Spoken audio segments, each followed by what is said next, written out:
Friends, जय Hind friends. दोस्तों, आज हमारी जो क्लास है वो आज हम देखेंगे करंट अफेयर्स को।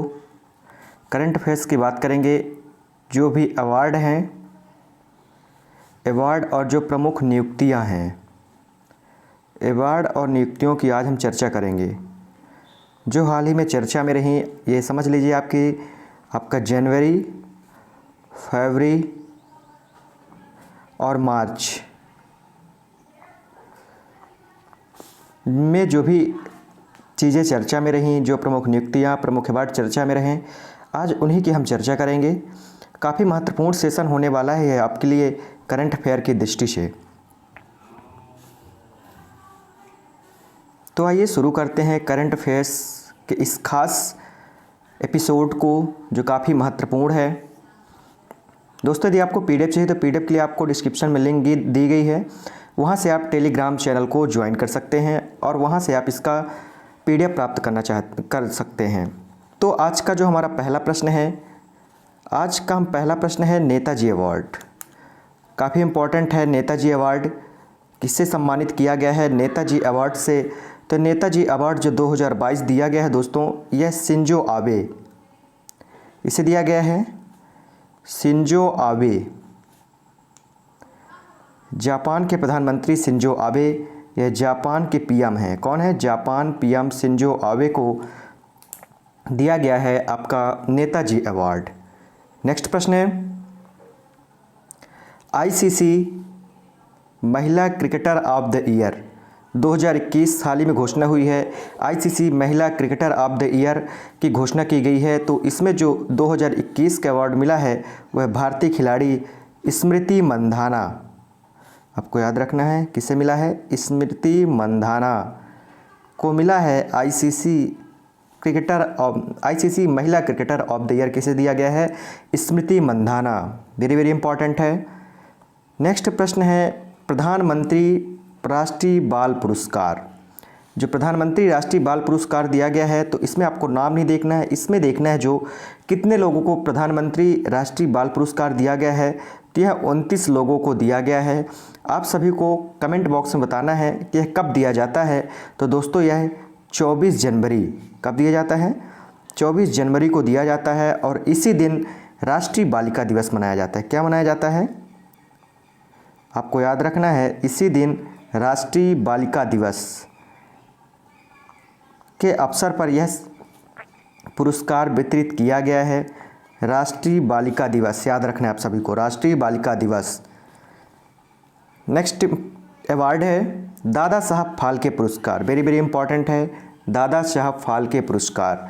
तो दादा साहब फाल्के पुरस्कार आपको कमेंट बॉक्स में बताना है कि इसकी शुरुआत कब की गई थी दादा साहब फाल्के पुरस्कार की, और यह किस क्षेत्र में दिया जाता है। सबसे पहले देखेंगे तो यह सबसे पहले देखेंगे यह फिल्म के क्षेत्र में दिया जाता है। किस क्षेत्र में दिया जाता है? फिल्म के क्षेत्र में दिया जाता है। यदि हम 2022 के दादा साहब फाल्के पुरस्कार की बात करें तो यह जो एक्टर हैं,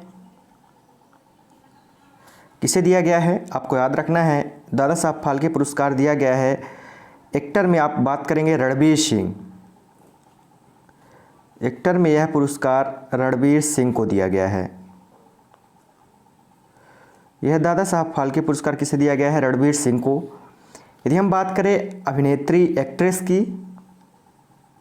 आप एक्ट्रेस की बात करेंगे तो एक्ट्रेस में यह दिया गया है इस बार का पुरस्कार कृति सेनन को। किसे दिया गया है? कृति सेनन। कृति सेनन को अवार्ड मिला है। यदि हम best film of the year की बात करें, best film of the year, film of the year की बात करें तो फिल्म ऑफ द ईयर जो मिला है वह पुष्पा झुकेगा नहीं। किसको दिया गया है? पुष्पा। किस फिल्म को मिला है? पुष्पा को मिला है दादा साहब फाल्के पुरस्कार। फिल्म ऑफ द ईयर से नवाजा गया है पुष्पा को। तो याद रखना है, ये सारे कंटेंट आपके लिए काफ़ी महत्वपूर्ण हैं। नेक्स्ट प्रश्न है, ICC spirit of the year 2021। जो ICC spirit of the year 2021 मिला है, यह मिला है डेरन मिचेल को। किसे मिला है? डेरेल। आपको इनका नाम बताना है। डेरल मिचेल, आपको इनका नाम बताना है। ये न्यूजीलैंड के खिलाड़ी हैं डेरन मिचेल। कहाँ के हैं? न्यूजीलैंड के हैं डेरन मिचेल। आपके न्यूजीलैंड टीम के क्रिकेट कैप्टन का नाम बताना है कि न्यूजीलैंड के कैप्टन का क्या नाम है। नेक्स्ट प्रश्न है world games athlete of the year. Very very important है यह भी प्रश्न। World games athlete of the year, किसी को पता हो तो कमेंट बॉक्स में कमेंट करें। किसे मिला है? PR, किसे मिला है इसे? यह अवार्ड बताना है। World games athlete of the year किसे मिला है? PR श्रीजेश। PR श्रीजेश। अब PR श्रीजेश कौन है ये जानना इंपॉर्टेंट है। तो PR Sreejesh India hockey team के, जो अपने इंडिया की हॉकी टीम है, इंडिया की जो हॉकी टीम है उसके गोलकीपर हैं। कौन है? PR Sreejesh India hockey team के गोलकीपर। PR श्रीजेश याद रखना है आपको। इंडियन हॉकी टीम के गोलकीपर हैं PR श्रीजेश, जिन्हें world games athlete of the year मिला है। याद रखना है आपको world games athlete of the year 2 याद रखना है आपको, काफ़ी इंपॉर्टेंट है। याद रखना है आपको, काफ़ी इंपॉर्टेंट है। नेक्स्ट प्रश्न है साहित्य अकादमी पुरस्कार 2021।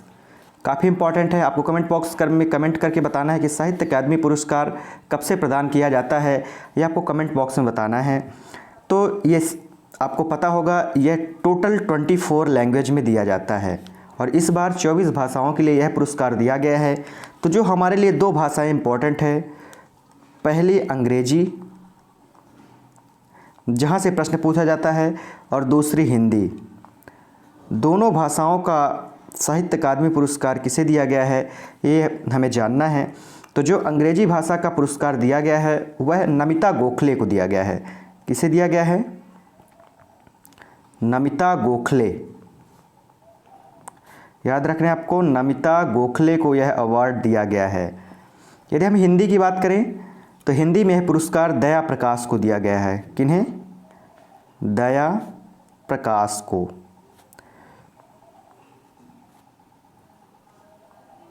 किसे दिया गया है? दया प्रकाश को।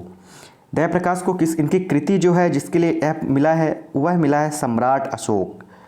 इनकी जो कृति है उसका नाम है सम्राट अशोक, जिसके लिए इन्हें साहित्य अकादमी पुरस्कार दिया गया है सम्राट अशोक के लिए। याद रखना आपको, सम्राट अशोक इनकी कृति है जिसके लिए इन्हें ज्ञानपीठ पुरस्कार मिला है सम्राट अशोक। और अंग्रेजी का नमिता गोखले को मिला है और इस बार यह 24 भाषाओं में दिया गया है। नेक्स्ट प्रश्न है राष्ट्रीय जल पुरस्कार। वेरी वेरी इंपॉर्टेंट है। राष्ट्रीय जल पुरस्कार जो 2021 दिया गया है, तो इसमें जो पहला राज्य है,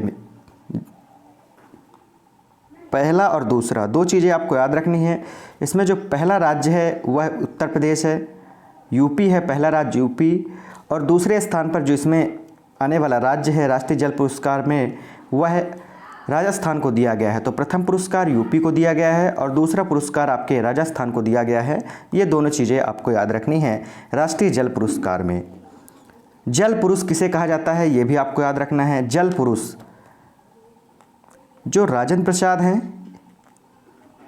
इन्हें हम जल पुरुष के नाम से जानते हैं। राजेंद्र प्रसाद, इन्हें हम किस नाम से जानते हैं? जल पुरुष, वाटरमैन हैं ये, जल पुरुष किस नाम से जाना जाता है? इन्हें जल पुरुष के नाम से जाना जाता है। याद रखना है आपको। आइए नेक्स्ट प्रश्न देखते हैं क्या है। जो हमारा नेक्स्ट प्रश्न है फीफा सर्वश्रेष्ठ फुटबॉलर। फीफा की स्थापना कब हुई आपको बताना है। इसका मुख्यालय कहाँ है? तो फीफा के जो मुख्यालय है वो ज्यूरिक में है और इसकी स्थापना 1904 में हुई थी। फीफा की स्थापना कब हुई थी? 1904 में। और इसका मुख्यालय ज्यूरिक में है। कहाँ पे है? ज्यूरिक में है, आपको याद रखना है। यदि देखें फीफा का सर्वश्रेष्ठ फुटबॉलर अवार्ड जो दिया गया है वो किसे दिया गया है, तो यह एक काफ़ी फेमस खिलाड़ी हैं रॉबर्ट लेवेंडोव्स्की। कौन है?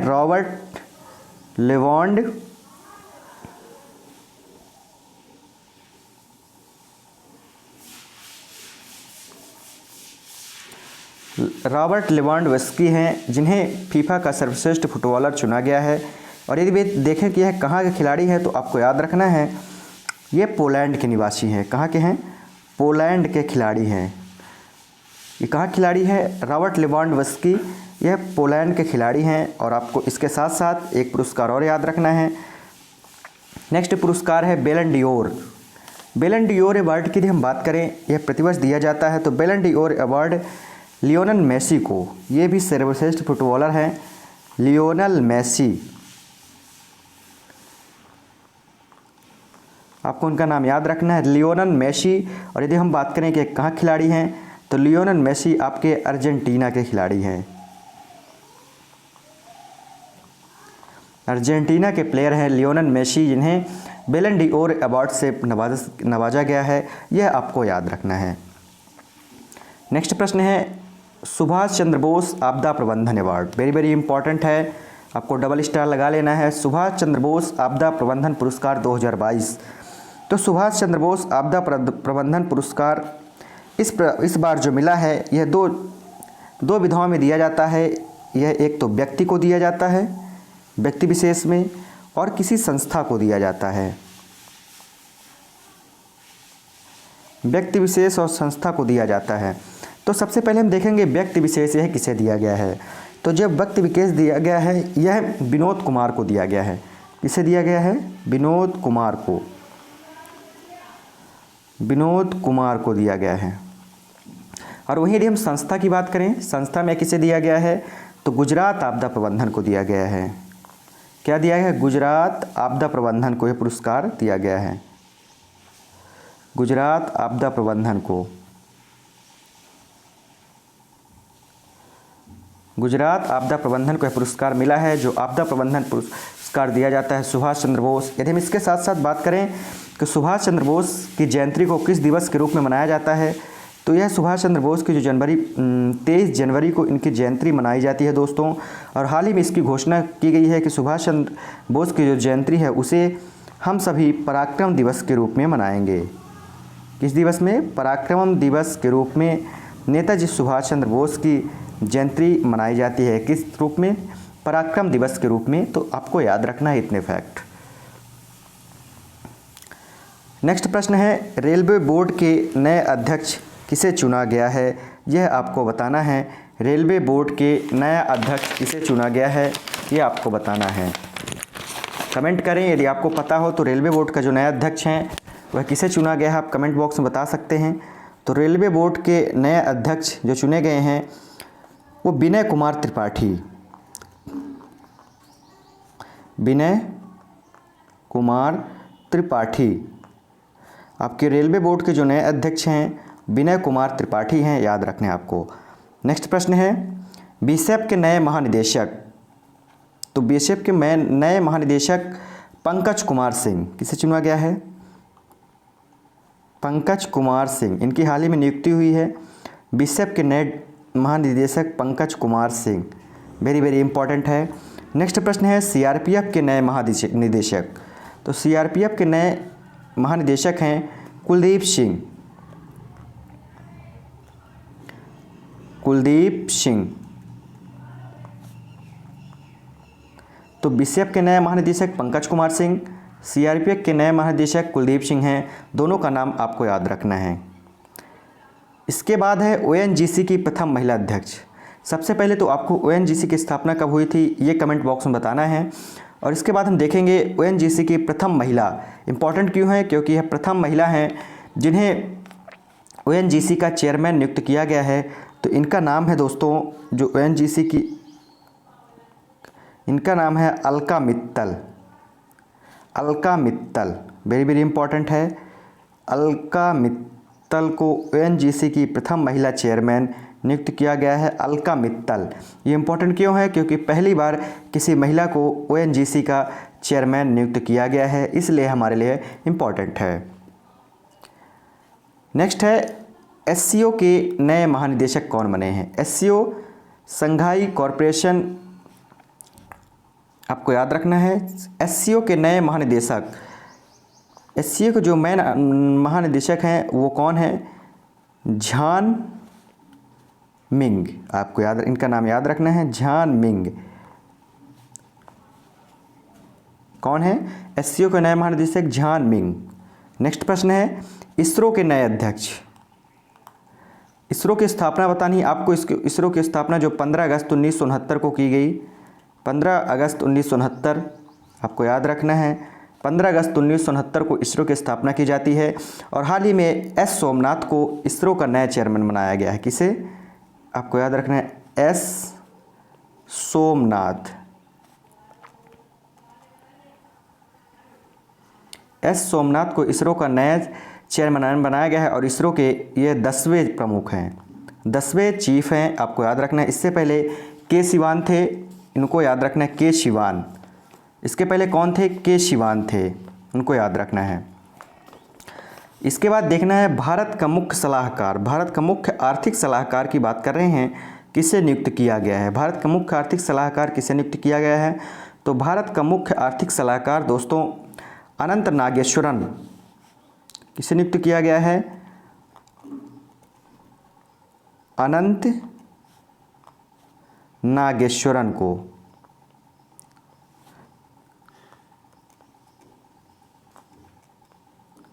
अनंत नागेश्वरन को भारत का मुख्य आर्थिक सलाहकार नियुक्त किया गया है। ये प्रश्न आपको याद रखना है। ये आर्थिक सलाहकार जो आर्थिक गतिविधियां होती हैं उसके लिए नियुक्त किया जाता है आर्थिक सलाहकार को। CBSE के नए अध्यक्ष कौन है? CBSE के नए अध्यक्ष कौन बने हैं? हाल ही में CBSE के नए अध्यक्ष की नियुक्ति की गई है। तो CBSE के नए अध्यक्ष जो हाल ही में बने हैं वह हैं विनीत जोशी।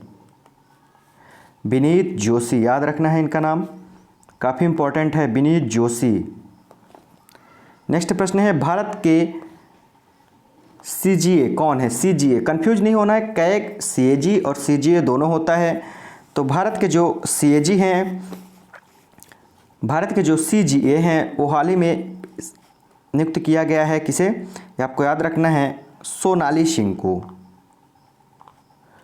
सोनाली सिंह, सोनाली सिंह को भारत का कंट्रोलर जनरल ऑफ ऑडिटिंग नियुक्त किया गया है। यदि हम CAG की बात करें तो सबसे पहले CAG देखेंगे। इसके लिए एक आर्टिकल है, आर्टिकल नंबर 148-151। भारतीय संविधान के अनुच्छेद 148 से 151 के बीच CAG का वर्णन किया गया है। कैग जो भारत का नियंत्रक एवं महालेखा परीक्षक होता है। यदि हम बात करें वर्तमान समय में भारत के CAG कौन है, आपको कमेंट बॉक्स में बताना है कि वर्तमान समय में भारत के CAG कौन है। याद रखना आपको, गिरीश चंद्र मुर्मू। वर्तमान समय में भारत के CAG जो हैं गिरीश चंद्र मुर्मू। भारत के जो वर्तमान समय में CAG हैं वो हैं गिरीश चंद्र मुर्मू। याद रखना है आपको मित्रों। नेक्स्ट प्रश्न देखते हैं। नेक्स्ट प्रश्न क्या है? BARC Bhabha atomic research centre के जो महानिदेशक हैं उनका नाम पूछा गया है। BARC के नए महानिदेशक जिनकी हाल ही में नियुक्ति की गई है कौन है? तो आपको याद रखना है, इनका नाम देख लेते हैं, डॉक्टर उन्नी कृष्णन। डॉक्टर उन्नी कृष्णन, डॉक्टर उन्नी कृष्णन नैयर। डॉक्टर उन्नी कृष्णन नैयर को BARC का नया महानिदेशक या नया अध्यक्ष चुना गया है। आपका BARC का मुख्यालय कहाँ है ये आप कमेंट बॉक्स में बताएं। BARC का मुख्यालय। SSC के नए अध्यक्ष, स्टाफ सिलेक्शन कमीशन जो है SSC, जिसकी आप सभी तैयारी करते हैं, SSC के नए अध्यक्ष किसे चुना गया है? तो SSC के नए अध्यक्ष S से स्टार्ट है, तो S किशोर, रिलेट कर लेना है आपको, S किशोर। एसएससी के जो चेयरमैन नियुक्त किया गया है वह किसे नियुक्त किया गया है? एस किशोर। सेबी की प्रथम महिला अध्यक्ष, वेरी वेरी इंपॉर्टेंट है, SEBI, security exchange board of India, इसका फुल फॉर्म क्या है? सेबी। आपको फुल फॉर्म नोट करना है, security exchange board of India, security exchange board of India. और इसकी पहली महिला अध्यक्ष माधवी पुरबुच बनी है। कौन बनी है? आपको याद रखना है, माधवी पुरबुच, ये बनी है सेबी की पहली महिला अध्यक्ष बनी है, ये आपको याद रखना है। हाल ही में गणतंत्र होने वाला राज्य कौन सा है और उसके प्रधानमंत्री कौन नियुक्त किए गए हैं? तो हम आपको सबसे पहले बता दें, बारबाडोस को हाल ही में जो गणतंत्र होने वाला राज्य है वह है बारबाडोस। कौन सा राज्य है? बारबाडोस। बारबाडोस राज्य जो हाल ही में गणतंत्र हुआ है। और यदि हम इसके बात करें कि इसके प्रधानमंत्री कौन है, यहाँ पे पूछा गया है प्रधानमंत्री का नाम, तो यहाँ के प्रधानमंत्री है मिया मोटाली, मिया मोटाली। जो गणतंत्र हुआ है बारबाडोस, इसके प्रधानमंत्री हैं मिया मोटाली, और यही आपसे प्रश्न में पूछा गया है। दोस्तों, तो ये रहे कुछ आपके करंट अफेयर्स जो जनवरी फरवरी के हैं, जो प्रमुख नियुक्तियां हुई हैं और प्रमुख जो अवार्ड दिए गए हैं। ये कुछ जनवरी और फरवरी के करंट अफेयर्स थे। दोस्तों, यदि आपको इस वीडियो की पीडीएफ चाहिए तो पीडीएफ के लिए आप टेलीग्राम चैनल को ज्वाइन कर सकते हैं, वहाँ से आपको इसकी पीडीएफ प्राप्त हो जाएगी। तो टेलीग्राम चैनल आप सभी ज्वाइन कर लें। दोस्तों, यदि आपको हमारी ये वीडियो पसंद आई हो तो हमारे चैनल को सब्सक्राइब करें, बेल आइकन को प्रेस करें, बेल आइकन को प्रेस कर लें ताकि जब भी कोई नई वीडियो अपलोड की जाए सबसे पहले आपको नोटिफिकेशन प्राप्त हो जाए। दोस्तों, यदि आपको कैसी लगी है क्लास हमारी, आपको कमेंट बॉक्स में फीडबैक देना है। मिलते हैं अगले वीडियो में। जय हिंद।